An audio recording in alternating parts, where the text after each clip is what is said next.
deep inside the piney woods of Northeast Texas. You are listening to Talk of the Night. And now, your host, Paranormal Phil. Good evening, good morning, wherever you may be around the world. I am Paranormal Phil, and this is Talking the Night. Sorry about the late start. We've been having glitches all night. With the computer not wanting to play sound, to OBS wanting to close out and everything like that. So and I tried to start, and let's try this again. So tonight is Friday night, open lines, open discussion, where you, the listeners, viewers, can call in, share your stories, experiences, and ask questions. And Mr. Galaxy Man, welcome to the chat. But anyways, tonight we got where you can call in, share your stories, experiences, or questions. Just pop in the chat. Let me know that you want to come up and call in. I got my producer. She'll bring you up on that on Zoom. So, and then we got a main topic of discussion for tonight. And before we get into that discussion, I want to mention we're going to try and do a book giveaway at the end of the show. We're going to try and give away those 3 books from previous guests. If you haven't seen the books that I'm giving away, go to talkingthenight.com. You can check out the books there, what we're giving away. But tonight's main topic of discussion is heaven and hell. What is waiting for us after death? And there's a lot of controversy on this, but we're going to try to cover every single religion, even though I think some religions need help, but that's another show for another day. But when you think of heaven and hell, most people think about churches, your faith, what you've been taught about it. But what if you have a different faith or just don't believe it in at all? What happens to you after death? That is what we're going to explore in this open discussion show tonight, unless we get callers. Now, before I start, I want to mention that I'm not here to sway you in believing what you believe, nor am I going to ridicule you for your beliefs. I am of the Wiccan faith. I'm a witch. And my belief may differ from yours, but I'm not doing the show to talk about what happens after death for me. From my research, every religion has somewhat of a belief of where we go after we die, whether it's heaven or hell, a higher plane or lower plane of existence, and so forth. So I'm going to break that down to you and make you think. So first, what is heaven and hell? Different religions describe it differently. Every religion has a different view of the afterlife. Now let's take a look at this website that breaks it down for you. Now, of course, what you're seeing on the screen is different religions' view on the afterlife. There's one, Christianity. And I'm not going to read every little bit about this because it would take forever and a day. But of course, you know what Christianity believes on: heaven, hell, and God and the devil and everything. There's Islam, Hinduism, Buddhism, Judaism, indigenous religions like the Native American, atheism, and agnostic. Now, of course, each one of those religions have their different beliefs. Now, of course, Wiccans and pagans, we're not on that list, so I figure I would add it here. Wiccans and pagans generally do not believe in the Christian concept of heaven and hell, rejecting the idea of eternal reward or punishment dictated by a binary moral code. And I'm going to just pop in the chat here, look at it real quick. Make sure we got nobody popping in there. And yes, I do interact with the chat when I do see it. But like I said, I got my producer at the monitors, so she can monitor that too. Now, instead, on pagans and Wiccans, our view surround nature, reincarnation, and various astral realms.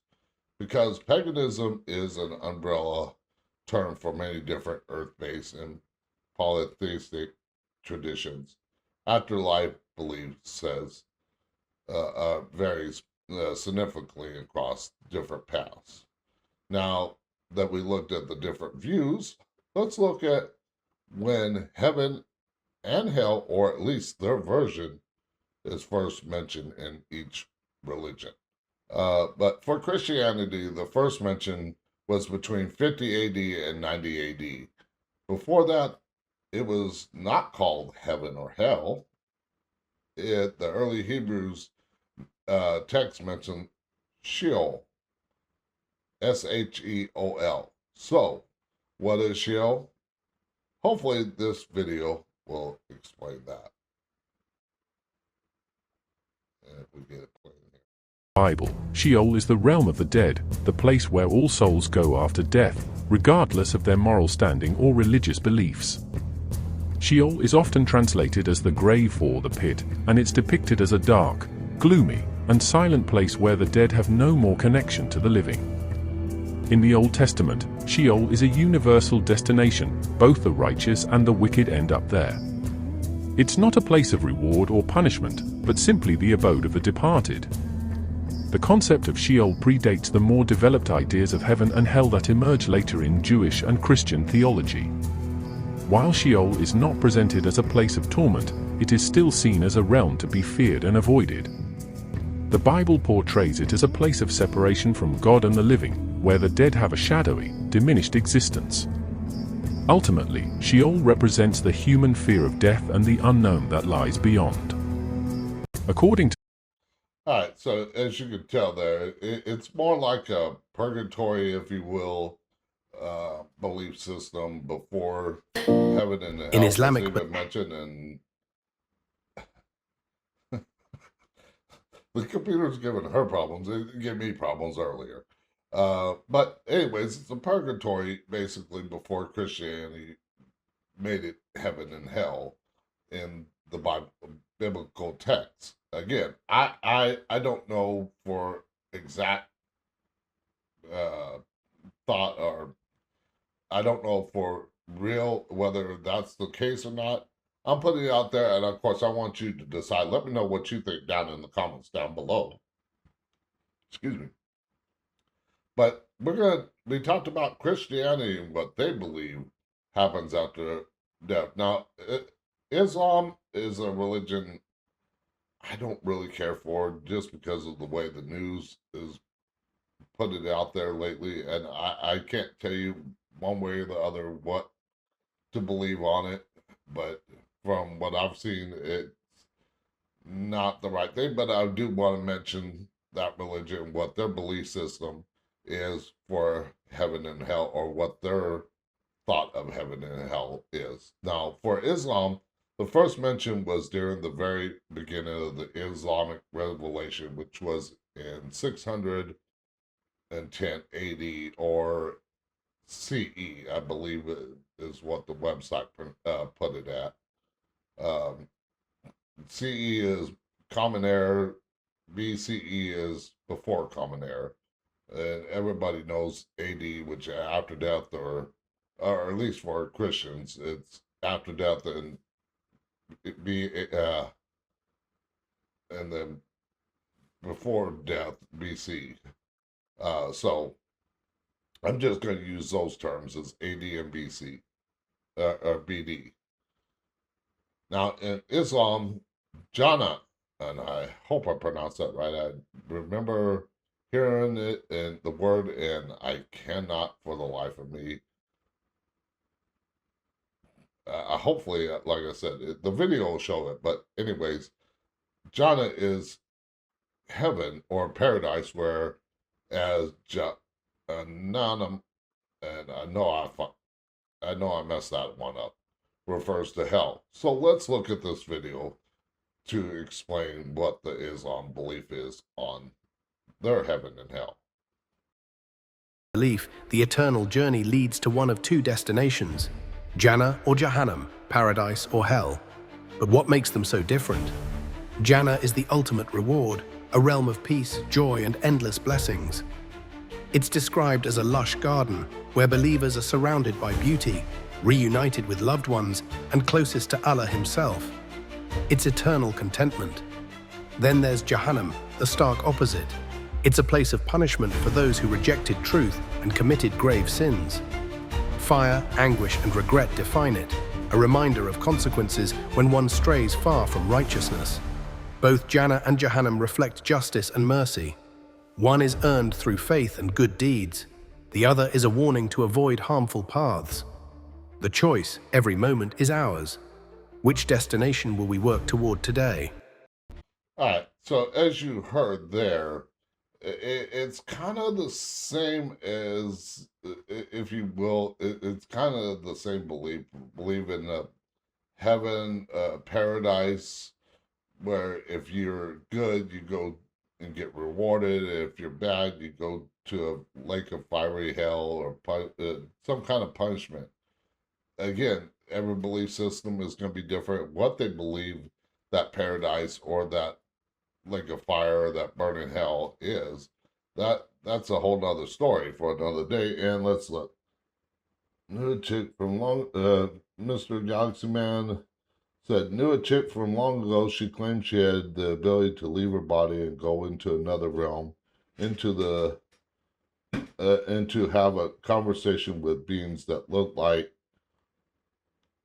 pure points of light. And I've heard that too.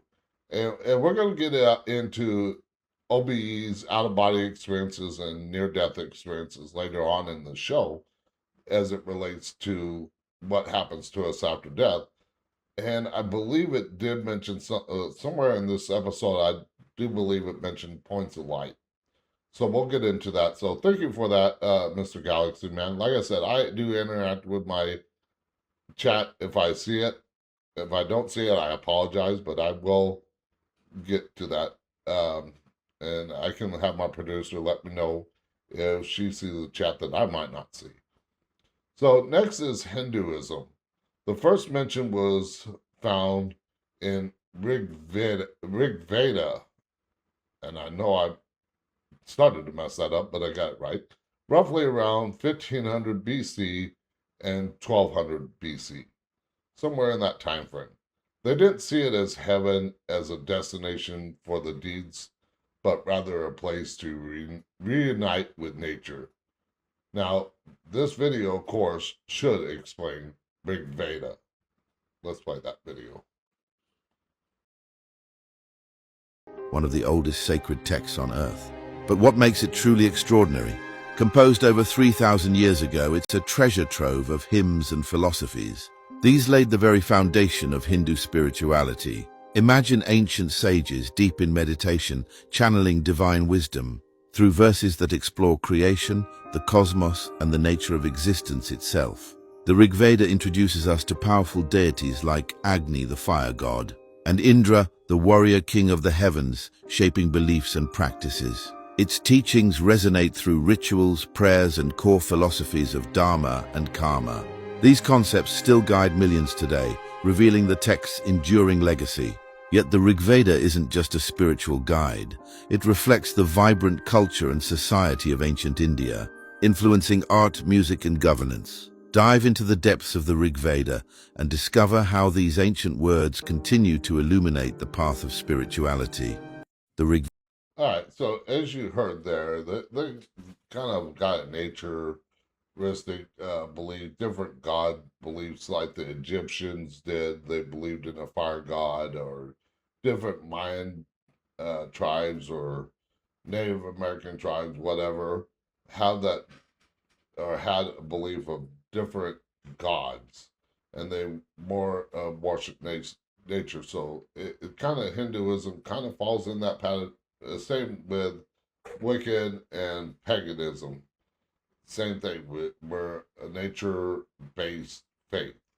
We believe in nature and all that stuff, but we'll talk about that also a little bit later. Now, let's get into Buddhism. How about Buddhism? What does it have to say? It was first mentioned in the 5th century BC, though the oral teachings of Buddha, they saw it as karma. This is Buddhism version. That's what their belief system is of heaven and hell. But let's watch this video that from someone that actually practices Buddhism, and he can tell you exactly what his belief is on it. From the enlightened beings are subjected to this birth, death, and rebirth, the cycle of rebirth, right? As long as they continue this, as long as they are not enlightened, they will continue to be in this cycle forever. So according to Buddhism, there are 31 planes of existence. That means there are 31 worlds where the beings are born. And in each and every world, beings are born and they are subjected to aging. That is one intrinsic nature that we all carry in all throughout our lives, right? We are subjected to aging. And eventually the Buddha says that every being is subjected to death, right? And then they will be reborn. So it applies the same for the heaven. That means a being, when a being is born in heaven, eventually they start to age and also they die. So that according to Buddhism, heaven or hell is not an eternal place where the beings are born and they don't become eternal. They don't live there forever. Eventually they start to age and they die and they will be reborn again. Okay, so this is the basic concept about hell and heaven according to Buddhism. Now you may be wondering, who is going to judge who is going to heaven and who is going to hell? Now, according to all the other monotheistic religions, the God gives the judgment, right? According to their sins and according to their way of behaviors. But in Buddhism, the next birth is determined by various factors. Especially, it is determined by the karma. The Buddha says that when a person creates more wholesome karma, right? When a person stays away from killing and stealing, sexual misconduct, lying, and using alcohols and intoxicants, and also when a person lives a virtuous life, an ethical life, he will be born in heaven. Okay, he will be more likely to be born in heaven. And also, if a person is living unethical life, right? When he creates unwholesome actions in his life, that unwholesome energy will lead him to be born in hell. But also remember that once they are born there, they are not going to live there forever. The place is not an eternal place. So that eventually they are subjected to rebirth. Again, they will come to some other worlds. So this is the nature of the Buddhist concept of heaven and hell. And also we need to remember that the ultimate goal of Buddhism is not to be born in heaven. Buddha explains how a being is born in heaven and what karma or what actions leads to be born in heaven and what actions lead to be born in hell. But Buddha never says that the ultimate goal of Buddhism is to be born in heaven. The Buddha says that the ultimate goal of Buddhism is to seek the liberation, to escape from all kinds of suffering. So this is the basic idea in Buddhism about the hell and heaven. So I hope you got some idea about the concept of hell and heaven.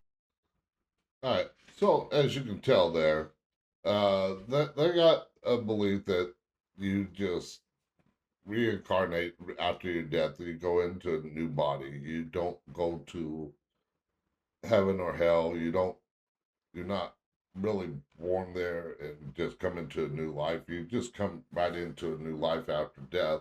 And based on the karma or your deeds, whether it be good or bad, determines what you are in the next life. I mean, that's their belief system as far as what I know of it and what he said right there. Like I said, I'll leave all the links down in the description where you can check out all these links for yourself. But anyways, let's get into the next major religion, because these are the major religions. Like Wiccan and paganism is not really considered a major religion. Same with atheists and agnostic, but we're going to get into that in a moment. But the next major religion is Judaism, or for the Jewish people. So, with the Jewish faith, the first mention, first thought, I should say, by the Jewish people was between the 6th and 2nd centuries. Like Christianity, the earliest Jewish believed in Sheol, and we talked about that before. If you're late to the show, we talked about Sheol and Gehenna, and I know I messed that word up too. I should have learned the words before I went on, but which is where the concept of hell came from. We already saw about Sheol, but let's look at that Gehenna in this video that kind of explains Judaism version of hell. Let's check that video out. I bet you didn't know Jerusalem has its very own Valley of Hell. Enter Gehenna, a place where nightmares were born. Nestled just outside ancient Jerusalem lies the Valley of Hinnom, Gehenna. Today it's lush and green, but its past, chilling. During the reigns of Kings Ahaz and Manasseh, this valley witnessed some of the darkest rituals in history, child sacrifices to the god Moloch. Prophets like Jeremiah condemned these horrors, calling them abominations. The valley became a symbol of ultimate judgment and divine wrath. Even Judas Iscariot's betrayal of Jesus is linked to Gehenna, where the infamous field of blood was purchased. This valley's grisly history contrasts sharply with Jerusalem's holy significance, a stark reminder of the moral and spiritual battles that have shaped humanity. Gehenna, where history echoes with the cries of a darker time.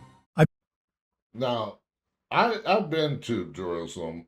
I've never been outside of the city walls because I was in the military at the time and I was on a tour of Jerusalem and couldn't stray away because of all the things going on in the mid to late 90s back then.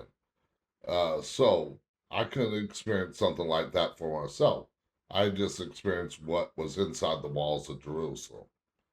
Now, their belief is that the hellish world was outside their walls. It wasn't a mythical place, if you will. It was more outside the realm in the living world. But again, that is their belief system. And if you happen to be Jewish and you know about this, let me know.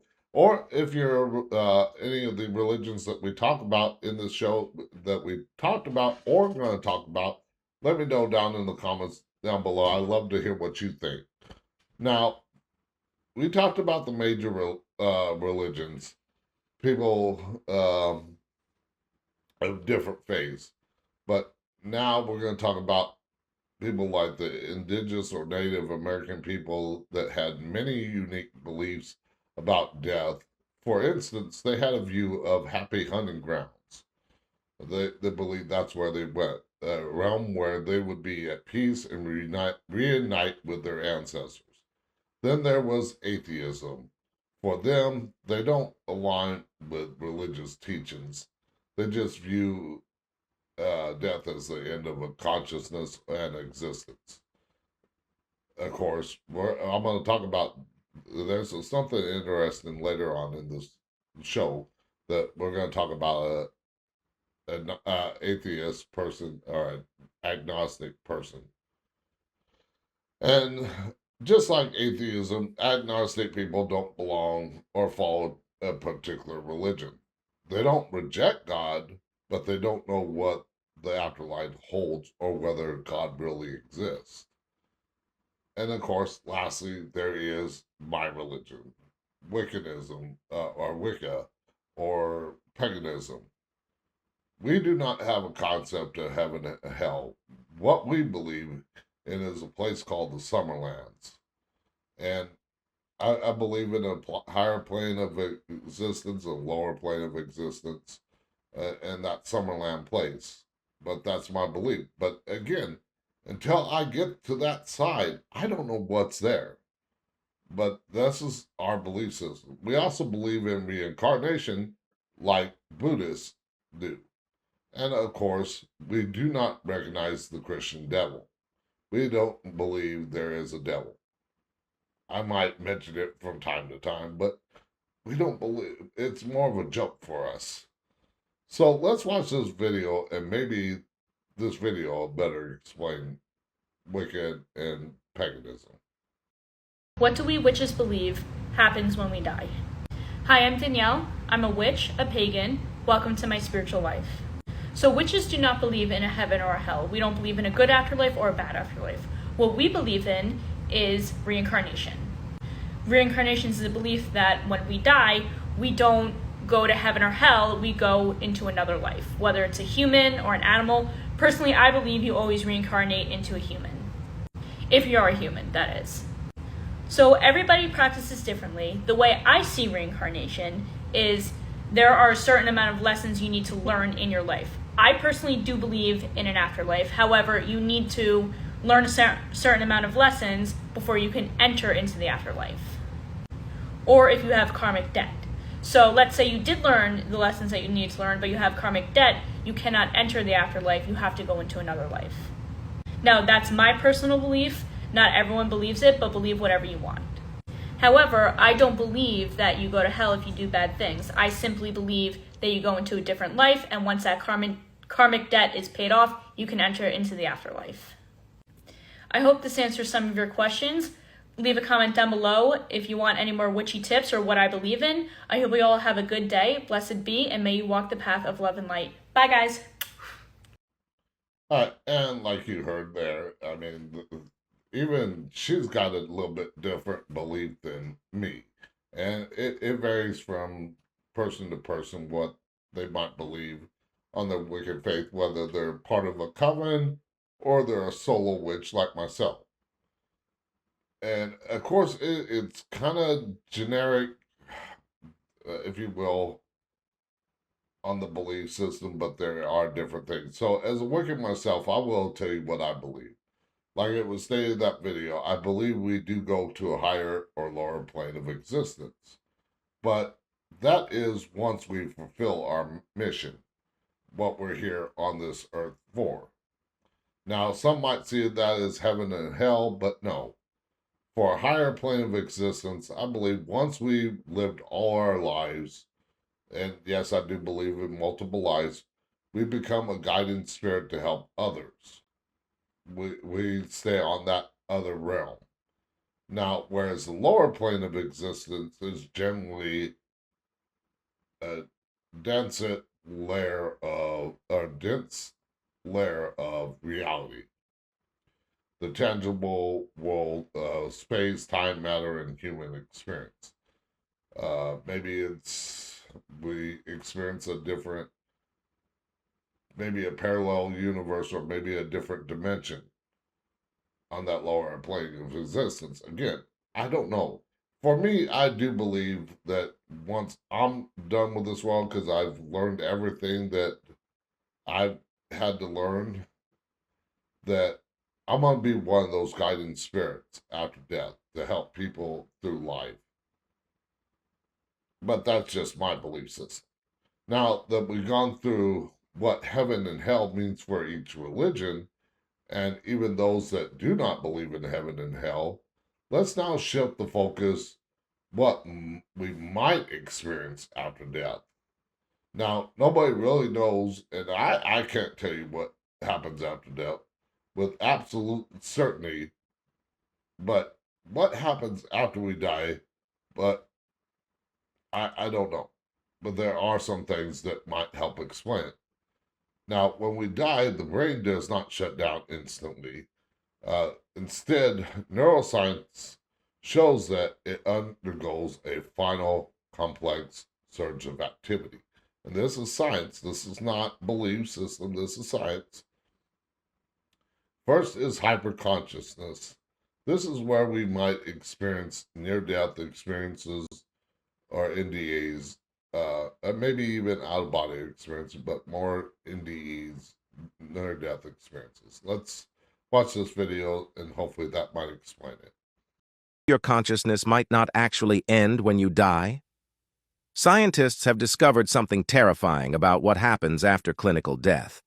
Even when all brain electrical activity flatlines, quantum microtubules in neurons keep working.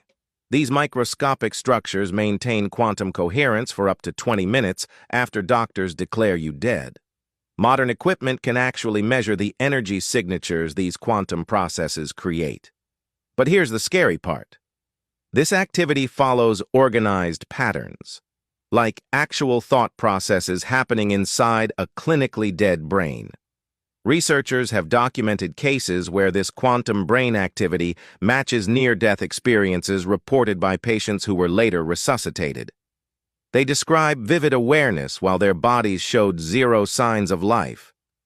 In some documented cases, this quantum consciousness activity has been recorded for over an hour, which raises a disturbing question: what exactly are dead patients experiencing during this extended quantum state? Your mind might be fully aware, trapped in a dead body, thinking and feeling while everyone believes you're gone. Death might not be the end we think it is. Think. So there you heard that neuroscience believes that there is still consciousness in our brain after we are declared dead. Now, same can be said for comas. Couldn't think there for a second. But when we're in a coma, we can actually, some people mention about feeling and hearing everything that they experience, but they're in a comatose state to where they can't move, they can't say anything, they can't open their eyes, but they're feeling everything, they're hearing everything. Is that pretty much what that video explained? Possible.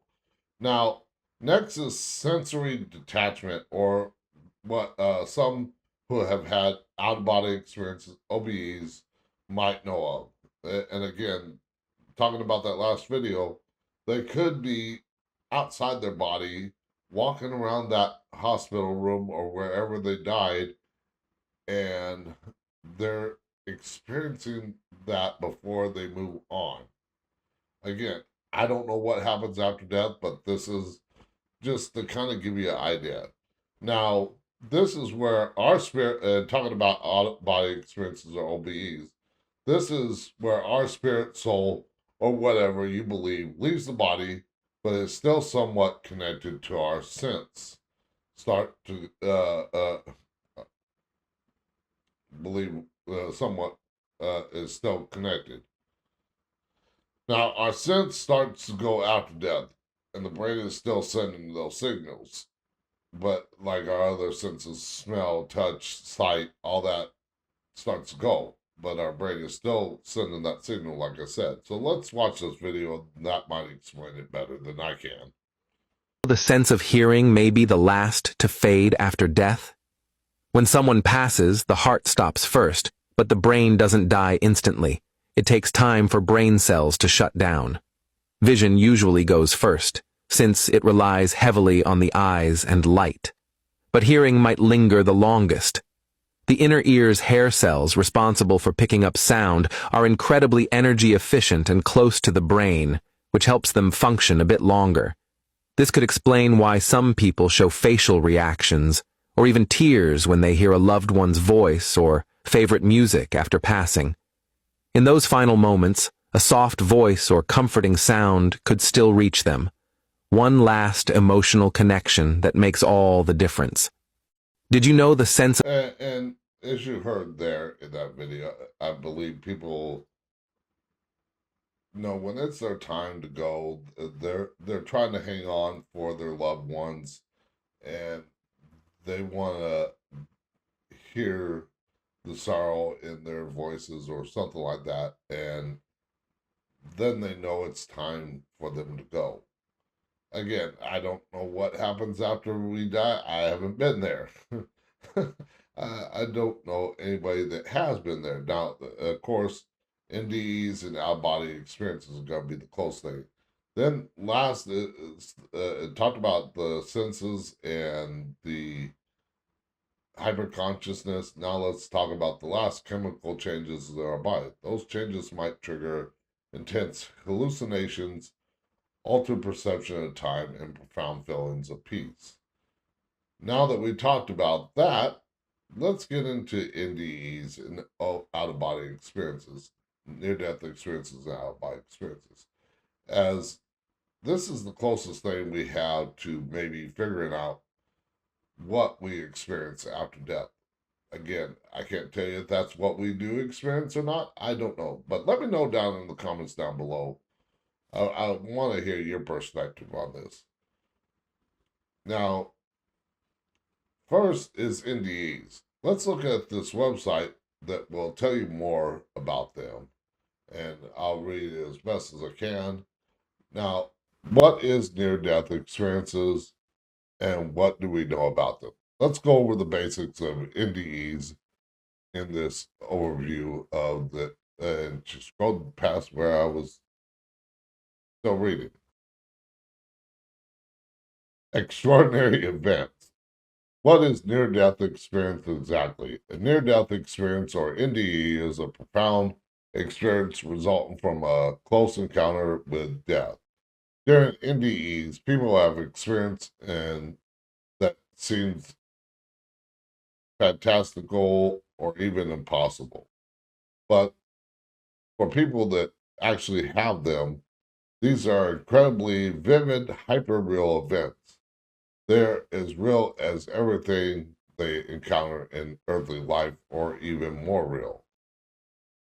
Now, I'm going to leave this here, or not leave this here, I'm going to leave this in the description so you can read the rest of it for yourself. But I want to talk about somebody that I know personally that has experienced a near-death experience, and I'm going to let you know what he told me. Now, he's been long gone for quite a few years now, but before his death, he did tell me what he experienced during that. And he told me what he saw. Now, like I said, unfortunately, he's no longer with us, but this is what he told me he saw. He had a seizure, and he had grandma seizures, and to the point where paramedics were called because he stopped breathing. He said he saw his body laying there on the floor as he stood over it and watched the paramedics revive him. He was just standing there, I guess, like earlier in the video where people mentioned being right around after death or conscious, like I said earlier, with the brain still functioning, they might be right around their bedside when they're at death's door. Again, a near-death experience, like he was explaining. But they were revived him. But he said he saw his body laying there on the floor and stood over it and watched the paramedics revive him. Luckily, they had got to him in time that time. It was another severe seizure, ultimately, that did him in. Anyways, let's watch this video of someone explaining their near-death experience, and different near-death experiences are going to be explained different. What they believe might have something to do with that, or maybe they experienced something different than the next person. So let's watch that video. In and out of the hospital over 21 times with different kidney issues. All of a sudden, I felt like my whole body was shutting down. I don't know if anyone's ever experienced that before, but it was as if every signal in my body was just screaming something really bad is happening to me. So all I knew in that moment was to grab my phone. I grabbed my phone instantly. I called 911. I'd explained to them basically what I was feeling at that point in time, and I didn't even get through the full sentence before I had collapsed. I'd fallen to the ground. The phone at the time that I had looked later was over on the side, so clearly, I just crashed to the ground. And at this point in time, I remember getting up. I remember standing up. I remember walking around. I remember feeling like I was inside of this completely different realm. There's no words to describe this. It just felt like you were in time and outside of time. Colors were brighter than anything I'd ever seen. It was like they were more vibrant, but they didn't hurt my eyes. So it was like being in another realm in essence. And I remember that I went around the corner because I'm walking around just trying to kind of take all this in. And I go around the corner, and the TV at the time had a lot of commotion that was going on, a lot of stuff that was going on in the news. And I looked at the TV, and everything is frozen. It is completely frozen. Nothing is moving. And so at that point in time, I thought to myself, I'd spent a lot of time on the internet. So I thought, maybe there was a comet that hit and it just killed everybody. I thought maybe we were nuked and it was just a simultaneous, everybody was affected this way. And it turned out not to be the case, because instantly I got this reassuring understanding this was my journey. This was my experience. This was not affecting anyone else. So when I got that understanding, I remember looking outside through the window, and I had seen this rabbit that was on the ground, but it was moving as though, kind of like those cartoon characters where they're lagging. So it was moving, but you could actually see the energy of the movement. And I remember that was fascinating. And so at this point in time, I have no idea what's going on, but I know that I'm starting to feel a little fear. And at the point that I had started to feel the fear, I got this overwhelming, just like rush, this overwhelming tidal wave of just calm, peace, understanding, knowing. And so at that point, I was no longer afraid. I knew at that point in time that whatever was happening, it was okay. And it was more than okay. I spent my whole life in the church waiting for hell, waiting for some type of punishment, waiting for some type of life review. And there was none of that. It was just instant understanding. I understood why things happened to me. I understood why things happen in the world. And so at that point, I realized that whatever was coming next, I was actually excited for it. I remember that feeling where I sat down with this awareness of, okay, whatever comes next, I know it's going to be okay, and I'm ready for it. And so at that point, though, I didn't want to do it alone. So I called my lab, who was my best friend in the whole world, didn't have any other friends. I called her over to me. And the amazing part is when I sat down in the chair to call her over, I looked over and I could actually see my body laying on the ground. That was the first moment that it hit me that this whole thing was happening. Whether it was happening in my mind, whether it was happening, to the world, it didn't matter. This was happening to me. And so my lab came over. I could actually feel her energy. So in other words, I didn't see her the same, but I could pet her. So I could feel her energy. She rested her head on my lap. I could feel that. I closed my eyes. I was ready for the next phase. And about that point is when I'm looking up from where my body was, and there's two EMTs standing over me who are, saying my name. They're calling out to me. They're trying to get me to wake up. I can't hear anything. This was due to the stroke at the time. I can't hear anything in my ear, so I can't really hear from one side. So I'm panicking because I have no idea what's going on, but I know that I'm back, in my body. They actually stayed with me for 3 hours. Small town, usually when you know people, but they had stayed with me because they thought that it. Just stop it right there, because that is a long video. Now I do want to. We're running late on time, but the next video is somebody that experienced a near-death experience as well, and they had a different experience.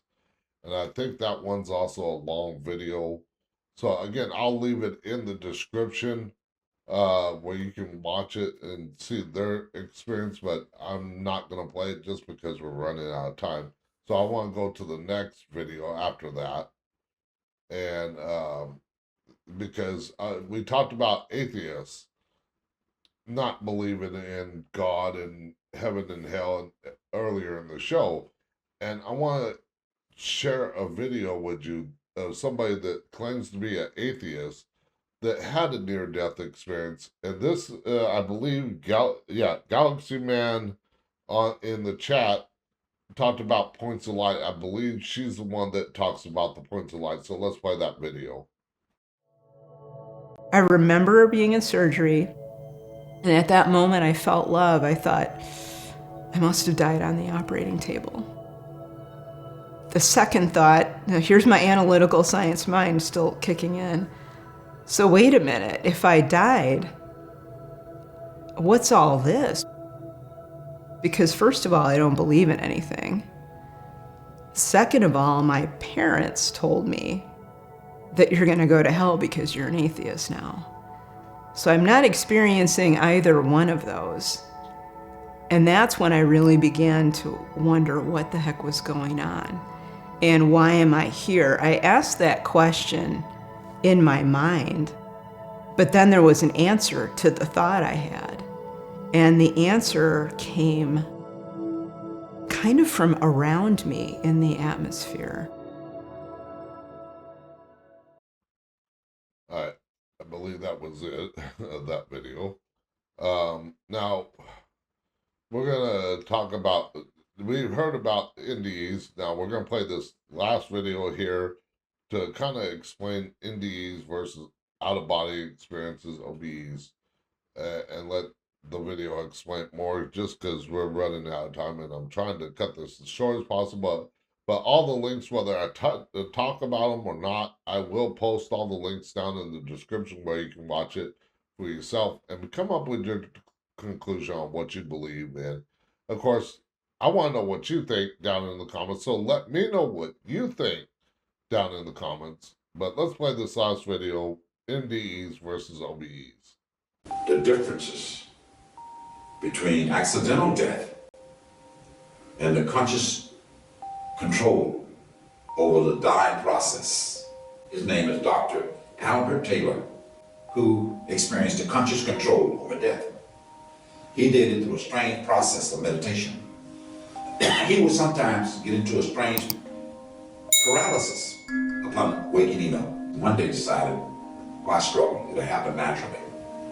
He was able to go inside his body without any pain and effortlessly was pulled by some strange power or music. Anything that can be discovered accidentally can be achieved consciously. I don't care what it is. It's just a matter of directing your attention and concentrating under your control and with a type of unyielding concentration where the knowledge surrender itself to you. All right, so again, right there, you heard the different experiences. So, and for out-of-body experiences, I've heard people explain that there's a tether to them, and I don't think I've heard that point with a point in the line. I think it might have been the video that I skipped. But anyways, people have like experienced little balls of light floating around after a near-death experience or out-of-body experience. Could that be different souls, if you will, in the afterlife? Could be. Again, I'm not there. I haven't been there. I can't tell you. Trust me, I've asked spirits that question before. What happens to us after death? Where do we go? Cannot get an answer. Trust me. If you try, you get a different result. Let me know down in the comments. But so what is your thoughts on heaven and hell? What do you think happens to us after death? Have you ever experienced a near-death experience or out-of-body experience? I would love to know down in the comments down below. Again, like I said, I'll read the comments and I will respond to the comments, whether it's live here or after the fact. I will respond to the comments. So I want to, again, like I said, get your thoughts on it. Now, before we get into the mentioning what we got coming up and everything like that, I did say today that you have to be present to win. So in the next couple, like minute or so, I want you to write in the comments down below, hi, I'm watching, I want to be entered to win the book, or win the books. If not, I'll have to figure out another way to give away the books. But the books we're going to give away is Lithomancy, The Psychic Art of Reading Stones by Gary Wimmer. Then we're also giving away his other book, A Second in Eternity. And lastly, we're giving away A Little Lower Than Angels by Victor Font Jr. Those are the books that we're giving away right now. Now, I do have more books that my guess that I will be giving away. And like I said, I'm going to give those away to listeners. And if you are a listener to the show, you love the show, please help me by spreading the word, sharing the podcast, so that way more people get to hear the different explanations on different topics, like tonight's heaven and hell. It's a controversial, but it's a story that will help us understand maybe what we experience after death. So I want to mention real quick before we head out what we got coming up next week. Actually, you know what? Before we do that, let's please welcome Talking Night's new sponsor, the Haunting You podcast. If Halloween is your thing and you're a home haunter and need some tricks to add that extra scare to your home haunt this year, check out Haunting You podcast by going to talkingnight.com and clicking on the Haunting You podcast logo to take you to their site, or you can go to hauntingyou.com and that'll take you right there. Now, if you're enjoying Talking Tonight, why not take a piece of the show with you? Visit talkingtonight.com, click on more, and then Talking Night merch store for t-shirts, coffee mugs, ball caps. Your support helps keep the conversation going. And if you want to put your business out in front of a passionate late night audience like Haunting You podcast did, then Talking Night is now welcome advertisers and sponsors. Reach listeners interested in the topics of discussion on the show. Visit talkingnight.com to learn more or contact us today at talkingtonight@outlook.com. Now, before we head out of here, I want to mention what we got coming up. If you go over to talkingtonight.com website, we got our next episode is Wednesday night, August 19th, as we welcome not one, but two guests, Daphne Minks and Jeb Batter, as we talk about their haunted location in the Mojave Desert or high desert of Southern California, which there is a lot of hauntings there, but there are UFO sightings there, such as landers, the Tigran, Giant Rock, all out there in Joshua, the high desert, the Mojave, all that stuff out there where they're at. But we're going to talk about their hauntings at their Mojave Desert, Vortex 29. We're going to talk about their podcast, Dead Air Energies, and all kinds of hauntings and UFO sightings, all that good stuff with them on Wednesday night. Then on next Friday night, we can dream, but can we predict the future with those dreams? That's next Friday's discussion. And of course, next Friday is Friday Night Open Lines, where you, the listeners, can call and share your stories, experiences. Again, like I said, feel free to call in. Don't be scared. Call in, share your stories. And then, of course, on the Talking Night website, you can see the following week's show, but I'm not going to explain what those are until next Friday night. But I want to thank everybody for tuning in. I want to thank Mr. Galaxy Man 57 for popping in the chat. Let me know what he thinks or what he believes as far as tonight's topic.